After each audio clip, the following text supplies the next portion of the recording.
नमस्कार। मु सागर कुमार दौनेक जिला शिक्षा और प्रशिक्षण प्रतिष्ठान मयूरभंज बारिपदार शिक्षक प्रशिक्षक हिसाब रे कार्यरत।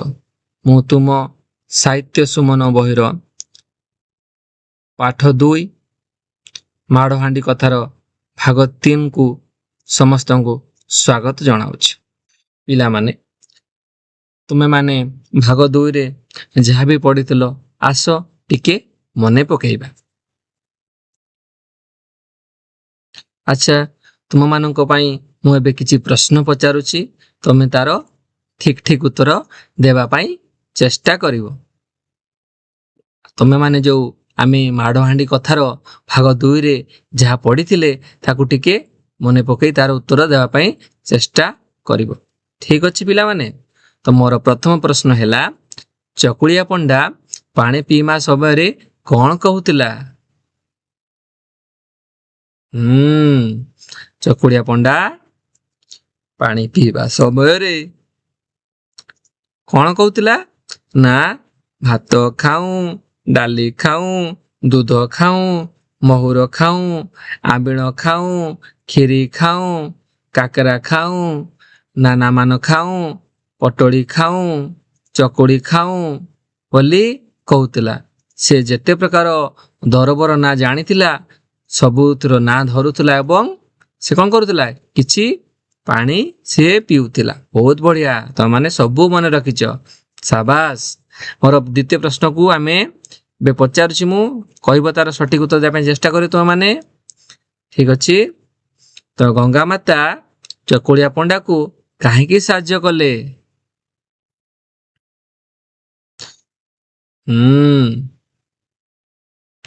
हाँ, गंगा माता ठीक कहिछ। तो गंगा माता तो कौन उड़ी जाउथवा चढ़ेईर पर गणी दियंती, अर्थात से समस्तंकर मन कथा जानी पारंती। एइथिरे आमे कौन जानले ना गंगा माता चकुलिया पंडार भोक और दुख देखी सहानुभूत अनुभव कले, तेणु ता पाई खाद्य कौन कले ना पठेइले। ठीक अछि, बढ़िया। तो तृतीय प्रश्न तुम मानक पई पिला माने, हांडी भितरे केउ सबु खाद्य थिला? कहला देखी, हांडी रे की खाद्य थिला? हांडी भितरे घिओ, अन्न, डाली, महुर, आंबिल, खीरी और पिठा परी विभिन्न प्रकार खाद्य भरिकी रहिथिला। बहुत बढ़िया। तो तमे माने गत पूर्व पाठरे जहाँ भी आलोचना होइतिला ताकू ठीक ठीक सबू मन रखिछ। एबे आमे कौन करिबा सेठू आउ टिके अधिका जानिबा। ठीक अछि, चलो मो सहित तुम माने टिके मु तबे पढुची, तुम माने मो कथाटे सुनो भलो भाबरे, तापरे आमे भलो भाबरे प्रत्येक अंश को गद्य अंश को बुझीबा। ठीक अछि। खाली हाथ रे सिना घर को फेरिबो नाही बोली ऋषि करी घरू बाहरी जाउथिला, वर्तमान एतक जेमिति हाथ रे पड़िला सेमिति या मन कुंढे मोटो होई गला। हांडी टिकी मुंडेई लंबे लंबे घर को महिला। घरे पहुंचिला बेलको माँ जाई थाए गाँ भीतर को दुख करिबाकू। ये से हांडी टेकी हांडी शाल शिका उपरे साइती देला। घरे खंडे मसिना पारी सईला। माँ गाँरू दुख धंदा करी पसे खुद पण दकानी रे बांधी घरे आसी पहुंची देखे तो पुअर पेट टुमाटुम दिसुची। पुओ चिंता निदरे घुंगुड़ी मारुची। हांडी शाल कबाट फिटेई देखिला बेलकू शिका उपरे हांडीटीए। हांडी टिकी ओल्हेई पलम काढ़ी देखे तो हांडी भितरे दिव्य सुबास घिओ, अन्न, 6 तियण, 9 भजा, खीरी पिठा भराभर। बुढ़ी तो डहल ବୁଢ଼ୀ ତ ଭକରେ ଢଳ ବିକଳ ହେଉଥିଲା, ତାକୁ ଏବେ କୋଟିନିଧି ମିଳିଗଲା। ସେ ଆଉ ପୁଅକୁ ଉଠେଇବ କ'ଣ? ବାଡ଼ିକୁ ଯାଇ ବେଁ ଲମ୍ବର ଖଣ୍ଡିଏ କଦଳୀ ପତ୍ରର କାଟି ଆଣିଲା। ହାଣ୍ଡିରୁ ଗୋଟି ଗୋଟି କରି ସବୁ ପଦାର୍ଥ କାଢ଼ିଲା। ଯେତକ ମନ ଇଚ୍ଛା କରି ଖାଇଲା, ଆଉ ଯାହା ବଳିଲା ତାକୁ ହାଣ୍ଡିରେ ପୂରେଇ ଶିକାରେ ରଖିଦେଲା। ପୁଅ ଶୋଇଥିଲା, ଉଠି ମା'କୁ ସବୁ କଥା କହିଲା। ଫେର ଉପର ଓଳି ହାଣ୍ଡିରେ ଯାହା ଥିଲା ମା ପୁଅ ଖାଇ ଅଠିଲ ହୋଇଗଲେ। ଠିକ ଅଛି, ଏବେ ଆମେ ଏଇ ଗଦ୍ୟର ଅଂଶକୁ ଆମେ ବୁଝିଲେ, ଟିକେ ପଢିଲ ତୁମେ। ତ ଏବେ ଆମେ କ'ଣ କରିବା? ଅଳ୍ପ ଅଳ୍ପ କରି ତାର ଅର୍ଥକୁ ଭଲ ଭାବରେ ବୁଝିବା। ଠିକ ଅଛି, ଏଇ ଚିତ୍ର ତୁମେ କ'ଣ ଦେଖୁଛ ପିଲାମାନେ କହିଲ ଦେଖିବା? କ'ଣ କରୁଛି? ଚକୁଳିଆ ପଣ୍ଡା କ'ଣ କରୁଛି? ଖାଦ୍ୟ ହାଣ୍ଡିଟିକୁ ମୁଣ୍ଡରେ ମୁଣ୍ଡେଇ ଯାଉଛି। ଠିକ ଅଛି, ଆସ ଆମେ ଏଇ ନୂତନ ଶବ୍ଦର ଅର୍ଥ ଓ ଏହାର ବ୍ୟବହାର ବାକ୍ୟରେ କିପରି କରିବା ଟିକେ ଭଲ ଭାବରେ ବୁଝିବା। ଠିକ ଅଛି, ଦେଖିଲ ପିଲାମାନେ, ଏଇଥିରେ ପିଲାଟି କ'ଣ କରୁଛି? ପିଲାଟି ଖୁସି ଦେଖାଯାଉଛି? ପିଲାଟି ଖୁସି ଜଣା ପଡୁଛି କି ନାହିଁ? ହଁ, କୁଣ୍ଢେ ମୋଟ ହେବା ଅର୍ଥାତ୍ ବହୁତ ଖୁସି ବା କ'ଣ ହେବା? ଆନନ୍ଦିତ ଅନୁଭବ କରିବା। ତମେ କେବେ ଖୁସି ଅନୁଭବ କରିଛ କହିଲ ଦେଖିବା? ବାପା ଯେତେବେଳେ ଆମ ଜନ୍ମଦିନରେ ଆମ ପାଇଁ କିଛି ନୂଆ କ'ଣ ଲୁଗା ନେଇ ଆସନ୍ତି ବା ଡ୍ରେସ୍ ନେଇ ଆସନ୍ତି, ଆମେ କ'ଣ କରୁ? ଆମ ମନ କୁଣ୍ଢେ ମୋଟ ହୋଇଯାଏ। ଆମେ ବହୁତ ଖୁସି ଅନୁଭବ କରୁ। ବହୁତ ବଢ଼ିଆ, ବହୁତ ବଢ଼ିଆ, ତମେ ଠିକ କହିଛ ସବୁ। ତ ଏହାକୁ ନେଇ ଜଣେ ବାକ୍ୟ ଗଠନ କରି ଶୁଣାଇଲେ ମତେ ଦେଖିବା। ସୁଆଦିଆ ଖାଦ୍ୟ ଦେଖି ସେ କୁଣ୍ଢେ ମୋଟ ହୋଇଗଲା, ହଁ କି ନା? ହଁ, ତ ଆମେ ପ୍ରଥମ ଯୋଉ ନୂତନ ଶବ୍ଦଟି ଥିଲା ତାର ଅର୍ଥଟି ବୁଝିଲେ। ଏବେ ପରବର୍ତ୍ତୀ ନୂତନ ଶବ୍ଦର ଅର୍ଥ ଚାଲ ବୁଝିବା ଓ ଏହାର ବ୍ୟବହାର ବାକ୍ୟରେ କିପରି କରିବା ତାକୁ ମଧ୍ୟ ଜାଣିବା। ଠିକ ଅଛି, ମହିଳା ଅର୍ଥାତ୍ ଆଗକୁ ଚାଲିଗଲା।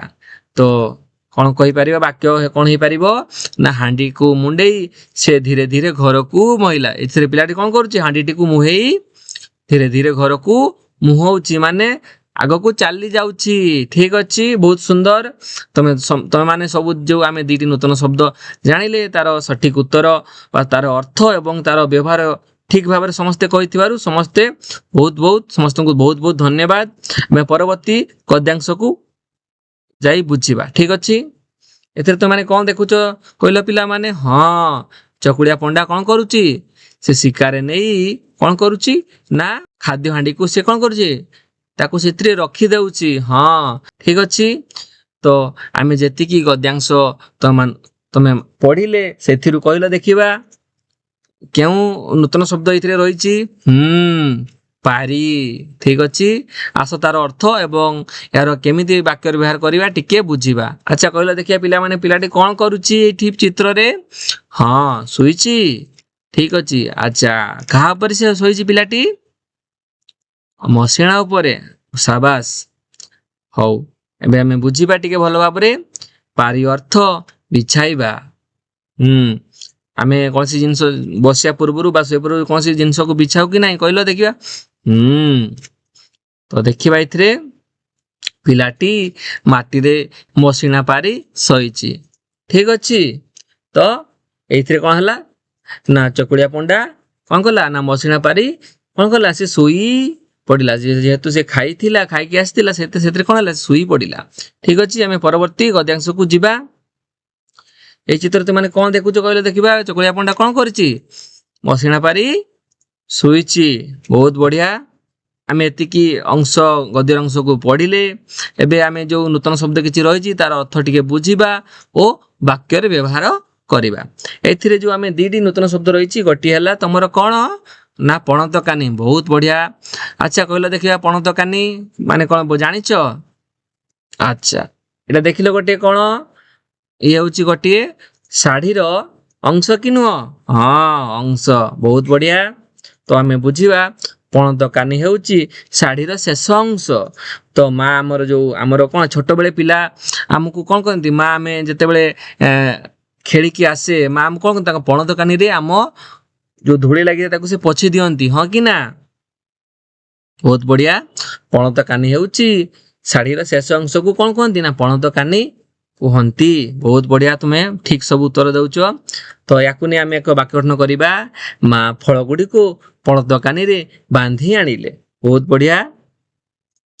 ଏବେ ପରବର୍ତ୍ତୀ ଆମର ଯୋଉ ରହିଲା ନୂତନ ଶବ୍ଦକୁ ତାର ଅର୍ଥ ବୁଝିବା ଓ ବାକ୍ୟରେ ବ୍ୟବହାର କରିବା। ଆଚ୍ଛା, ଏଇ ଯୋଉ ଚିତ୍ରଟା ଦେଖୁଛ ଏଇଟା କହିଲେ ଦେଖିବା, ଏ କାହାର ଚିତ୍ର?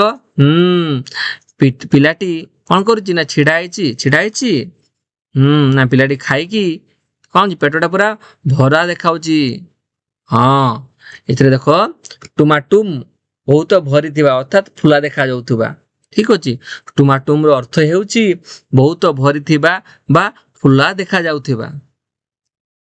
ଭୋଜନ ପରେ ତାର ପେଟ ଟୁମାଟୁମ ହୋଇଗଲା। ଠିକ ଅଛି, ହଁ କି ନା? ଆମେ ଯେତେବେଳେ କଣ କରୁ, ଆମେ ଖାଇଦେଉ, ଆମକୁ ଯେତେବେଳେ ପ୍ରବଳ ଭୋକ ଲାଗୁଥାଏ ଆମେ ଖାଇଦେଲା ପରେ ଆମ ପେଟଟା କଣ ହେଇଯାଏ, ଟୁମାଟୁମ ଦେଖାଯାଏ। ହଁ କି ନା? ବହୁତ ବଢିଆ। ଆମେ ଯୋଉ ପଦ୍ୟାଂଶଟି ପଢିଲେ ସେଥିରୁ ଆମେ ଦୁଇଟି ନୂତନ ଶବ୍ଦ ଜାଣିଲେ ଓ ତାର ବ୍ୟବହାର ମଧ୍ୟ ଜାଣିଲେ। ଠିକ ଅଛି, ଆମେ ପରବର୍ତ୍ତୀ ଗଦ୍ୟାଂଶକୁ ଯିବା। ଆଚ୍ଛା, କହିଲ ଦେଖିବା ଏଥିରେ କଣ ଦେଖୁଛ? କଣ ଦେଖୁଛ ନା ବୁଢୀମା କଣ କରୁଛନ୍ତି, ଯୋଉ ଶିକା ଉପରେ ଯୋଉ ଖାଦ୍ୟ ହାଣ୍ଡିଟି ଅଛି ତାର ପଲମ ବା ଢାଙ୍କୁଣୀ କାଢି ଦେଖୁଛନ୍ତି ସେଥିରେ କଣ ଅଛି। ଠିକ ଅଛି, ଆମେ ଏବେ ଗଦ୍ୟାଂଶର ଅର୍ଥକୁ ଭଲ ଭାବରେ ଟିକେ ବୁଝିବା। ଦେଖିବା ଆମର ନୂତନ ଶବ୍ଦ କିଛି ରହିଛି ଏବଂ ତାର ବ୍ୟବହାରକୁ ଆମେ ଜାଣିବା। ଠିକ ଅଛି, ନୂତନ ଶବ୍ଦ ରହିଛି, ତାର ଅର୍ଥ ଏବଂ ତାର ବ୍ୟବହାରକୁ ଆମେ ବୁଝିବା। ବାକ୍ୟରେ ଆମେ କିପରି ବ୍ୟବହାର କରିବା ତାକୁ ବୁଝିବା। ତ ପ୍ରଥମ ହେଲା ପଲମ। ପଲମ ହେଉଛି ହାଣ୍ଡିର ଢାଙ୍କିଣୀକୁ ପଲମ କୁହଥାନ୍ତି। ପୁଅଟି ହାଣ୍ଡିର ପଲମ ଖୋଲି ଭିତରେ ଦେଖିଲା। ଠିକ ଅଛି, ଜାଣିପାରୁଛ? ତ ଆମେ ଯେତେବେଳେ କୌଣସି ଜିନିଷ ଦେଖିବାକୁ ଚାହୁଁ ତାକୁ ତାର ଢାଙ୍କୁଣୀଟି ଖୋଲିଥାଉ। ପୁଅଟି ହାଣ୍ଡିର ପଲମ ଖୋଲି ଭିତରେ ଦେଖିଲା। ତ ପରବର୍ତ୍ତୀ ନୂତନ ଶବ୍ଦ ଆମେ ଦେଖିବା, ଦିବ୍ୟ ସୁବାସ। ଅତ୍ୟନ୍ତ ମଧୁର ଓ ମନୋହର ଗନ୍ଧ। ବହୁତ ବଢିଆ। ଦିବ୍ୟ ସୁବାସର ଅର୍ଥ ହେଉଛି ଅତ୍ୟନ୍ତ ମଧୁର ଓ ମନୋହର ଗନ୍ଧ। ରନ୍ଧା ଭାତର ଦିବ୍ୟ ସୁବାସ ଘରଟିକୁ ଭରି ଦେଲା। ହଁ କି ନା? ଯେତେବେଳେ ଭାତ ରନ୍ଧା ଯାଏ ତାର ଯୋଉ ବାସ୍ନା ଆସେ ସେଇଥିରେ କଣ ତାର ମହକରେ ଘରଟି ଭରି ଯାଏ, ତାକୁ ଆମେ କଣ କହୁଛେ, ଦିବ୍ୟ ସୁବାସ। ବହୁତ ବଢିଆ, ତମେ ସବୁ ଠିକ ଉତ୍ତର ସବୁ ଦଉଛ। ପରବର୍ତ୍ତୀ ନୂତନ ଶବ୍ଦ ଆମେ ପଢିବା ବୁଝିବା। ଦେଖିଲ ଚିତ୍ରଟି, ଭାତର ଯୋଉ ରନ୍ଧା ଭାତର ବାସ୍ନାରେ ଘରଟି ପୁରି ଉଠିଲା। ବହୁତ ବଢିଆ। ଡହଳ ବିକଳ, ତାର ଅର୍ଥ ହେଉଛି ବହୁତ ଅସହାୟ, ଦୁର୍ବଳ ଅବସ୍ଥା। ଠିକ ଅଛି, ଭୋକରେ ବୁଢା ଲୋକଟି ଡହଳ ବିକଳ ହୋଇ ପଡିଲା। ହଁ କି ନା? ଆମକୁ ଯେତେବେଳେ ଭୋକ ଲାଗେ ଆମେ କଣ ହଉ, ଡହଳ ବିକଳ ହୋଇ ପଡୁ। ଦେଖୁଛ କି ନାହିଁ ଏଥିରେ ବୃଦ୍ଧ ଲୋକଟି କିପରି କଣ କରୁଛି, ଭୋକରେ ଡହଳ ବିକଳ ହୋଇ ପଡିଛି। ବହୁତ ବଢିଆ।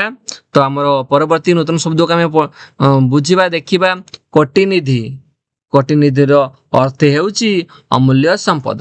ସତ୍ୟ ଓ ଭଲ ପାଇବା ମନୁଷ୍ୟ ପାଇଁ କୋଟିନିଧି ସହିତ ସମାନ ଅଟେ।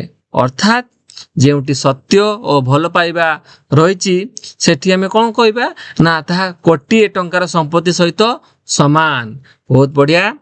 ତ ଏଇଥିରେ ଚିତ୍ରଟି ଦେଖ କଣ କରୁଛି, ଝିଅଟି ତାର ବୃଦ୍ଧ ମା କୁ କଣ କରୁଛି, ଚପଲ ପିନ୍ଧେଇ ଦଉଛି, ତାର ସେଥିରେ ଭଲ ପାଇବା ରହିଅଛି। ଠିକ ଅଛି, ତ ଏଇ ଯୋଉ ଆମେ ପାରାଗ୍ରାଫଟି ବା ଗଦ୍ୟାଂଶଟି ପଢିଲେ ସେଥିରେ 4ଟି ନୂତନ ଶବ୍ଦ ଜାଣିଲେ ଏବଂ ତାକୁ ନେଇ କିପରି ବାକ୍ୟରେ ବ୍ୟବହାର କରାଯିବ ତାକୁ ମଧ୍ୟ ଜାଣିଲେ। ଏବେ ଆମେ ଚାଲ ପରବର୍ତ୍ତୀ ଗଦ୍ୟାଂଶକୁ ଯିବା। ଏଇ ଚିତ୍ର ତମେ କଣ ଦେଖୁଛ କହିଲ ପିଲାମାନେ?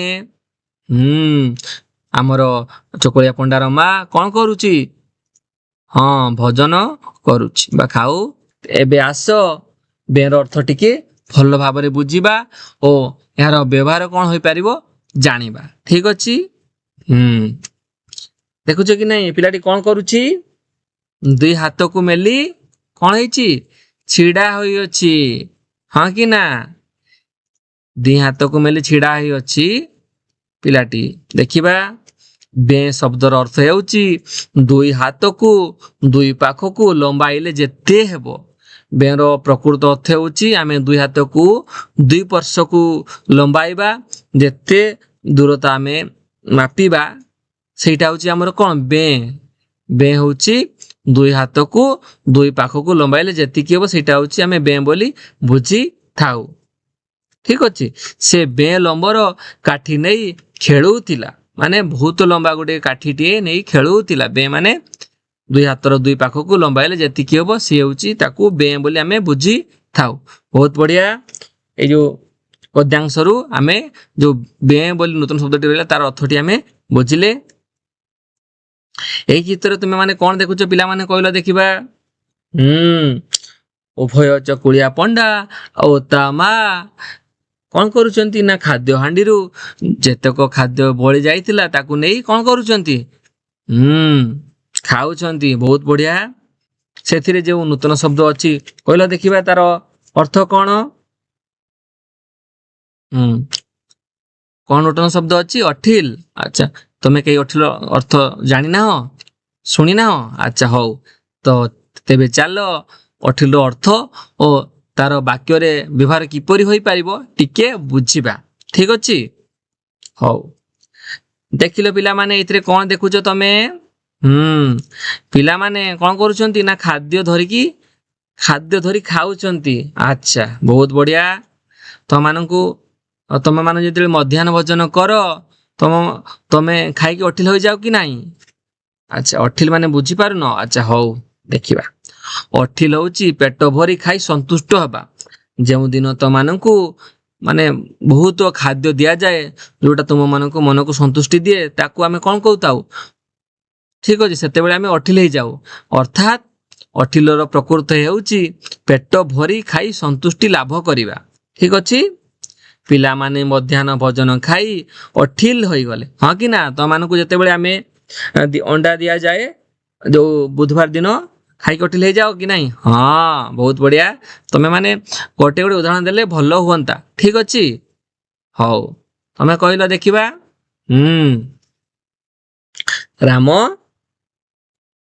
ରାମ ମାମୁଁ ଘର ଯାଇ କଣ କ୍ଷୀରି ପୁରୀ ପିଠା ଖାଇ ଅଠିଲ ହୋଇଗଲା। ବହୁତ ବଢିଆ, ସାବାସ। ଏମିତି ଗୋଟେ ଗୋଟେ ସବୁ ନୂତନ ଉଦାହରଣ ଟିକେ ଦେବ ଏବଂ ତାର ବ୍ୟବହାର ବାକ୍ୟରେ କିପରି ହେଇପାରିବ ସମସ୍ତେ କହିବ। ବହୁତ ବଢିଆ। ଆଜି ଆମେ ଯେତକ ପଢିଲେ, ଚାଲ ସେଥିରୁ କିଛି ପ୍ରଶ୍ନ ତମାନଙ୍କ ପାଇଁ ମୁଁ ରଖିଛି, ତାକୁ ପଚାରିବି, ତାର ଅର୍ଥ ତମାନେ ମତେ ଜଣେଇବ। ଠିକ ଅଛି।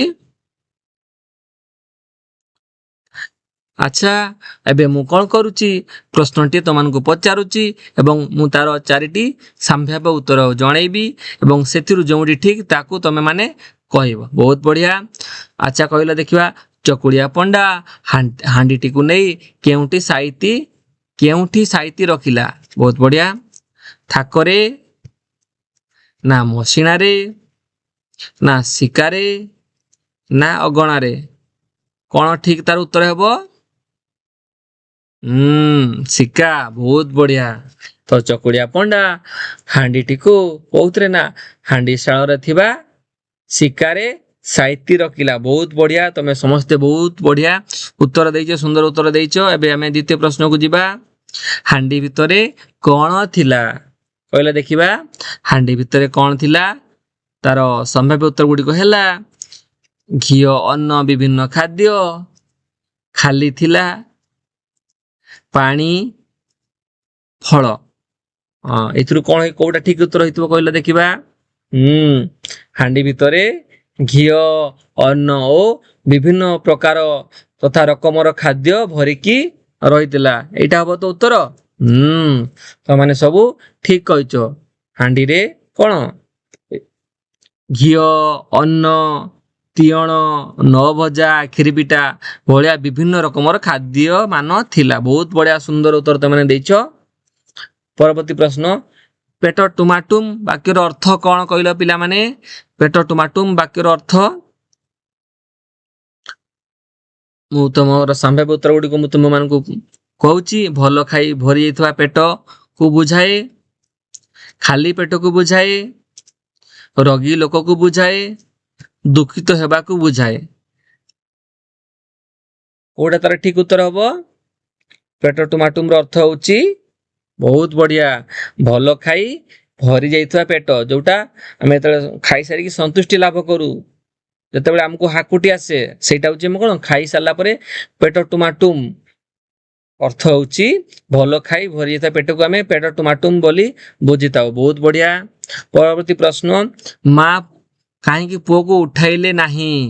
ଯୋଉ ଚକୁଳିଆ ପଣ୍ଡାର ମା କାହିଁକି ଚକୁଳିଆ ପଣ୍ଡାକୁ ଉଠେଇଲେ ନାହିଁ କହିଲ ଦେଖିବା। କଣ ହେଇଥିବ ତାର ସମ୍ଭାବ୍ୟ ଉତ୍ତର ଦେଖିବା। ସେ ଭୋକିଲା ନଥିଲେ, ସେ ରୁଷି ଥିଲେ, ସେ ଥକି ଯାଇଥିଲେ, ସେ ଖାଇବାକୁ ବ୍ୟସ୍ତ ଥିଲେ। କଣ ହେଇଥିବ ସଠିକ ଉତ୍ତର କହିଲ ଦେଖିବା। ସେ ଯେହେତୁ ଚକୁଳିଆ ପଣ୍ଡାର ମା କୁ ବହୁତ ଜୋରରେ ଭୋକ ଲାଗୁଥିଲା, ସେ କଣ ହେଲେ ସେ ଖାଇବାକୁ ବ୍ୟସ୍ତ ଥିଲେ ଆଉ ତାଙ୍କୁ ଚକୁଳିଆ ପଣ୍ଡାକୁ ଡାକିବାକୁ ତର ହେଲା ନାହିଁ ବା ସମୟ ହେଲା ନାହିଁ। ବହୁତ ବଢିଆ, ସବୁ ଠିକ ଉତ୍ତର ଦେଇଛ ତୁମେ ମାନେ। ଏବେ ପାଇଁ କିଛି ସଂକ୍ଷିପ୍ତ ଉତ୍ତରମୂଳକ ପ୍ରଶ୍ନ ରହିଛି, ତମେ ମାନେ ଚେଷ୍ଟା କରିବ ତାର ଉତ୍ତର ଦେବା ପାଇଁ। ତ ପ୍ରଥମ ପ୍ରଶ୍ନ ହେଉଛି, ଚକୁଳିଆ ପଣ୍ଡା ଘରକୁ ଆସି କଣ କଲା? କହିଲ ଦେଖି। ଚକୁଳିଆ ପଣ୍ଡା ଘରକୁ ଆସି କଣ କଲା ନା ଠିକ କହିଛ। ଚକୁଳିଆ ପଣ୍ଡା ଘରକୁ ଆସି ହାଣ୍ଡିକୁ ହାଣ୍ଡି ଶାଳର ଶିକା ଉପରେ ରଖି ନିଜେ ମସିଣା ପାରି ଶୋଇ ପଡିଲା। ସାବାସ, ତମେ ମାନେ ସବୁ ପୁରା ଗପଟିକୁ ପୁରା ପ୍ରାଞ୍ଜଳ ଭାବରେ ମନେ ରଖିଛ। ବହୁତ ସୁନ୍ଦର ଉତ୍ତର ମଧ୍ୟ ଦେଉଛ। ବହୁତ ବଢିଆ।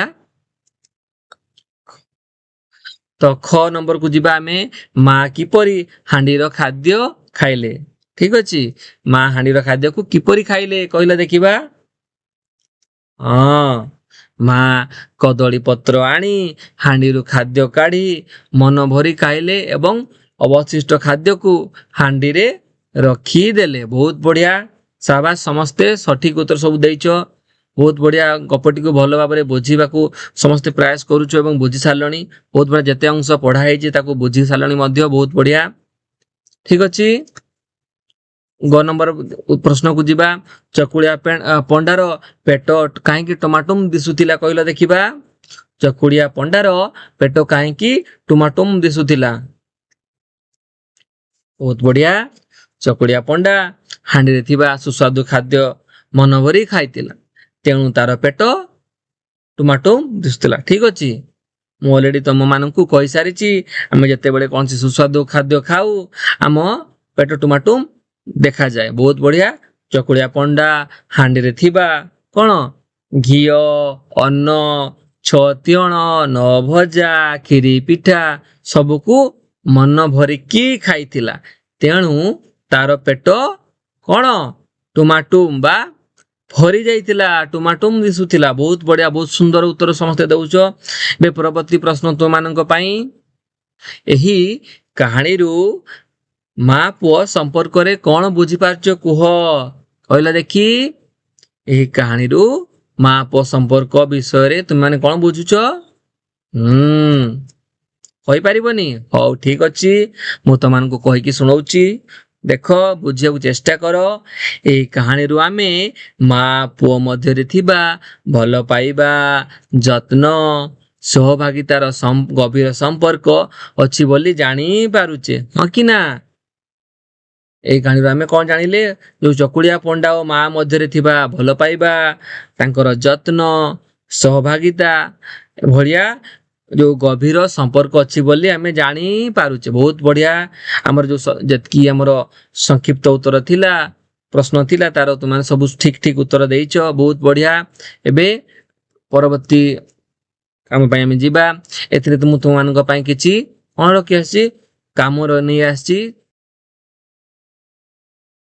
ସମସ୍ତଙ୍କୁ ଧନ୍ୟବାଦ। ଖୁସିରେ ଶିଖିବା ସମସ୍ତଙ୍କର ଅଧିକାର। ନମସ୍କାର।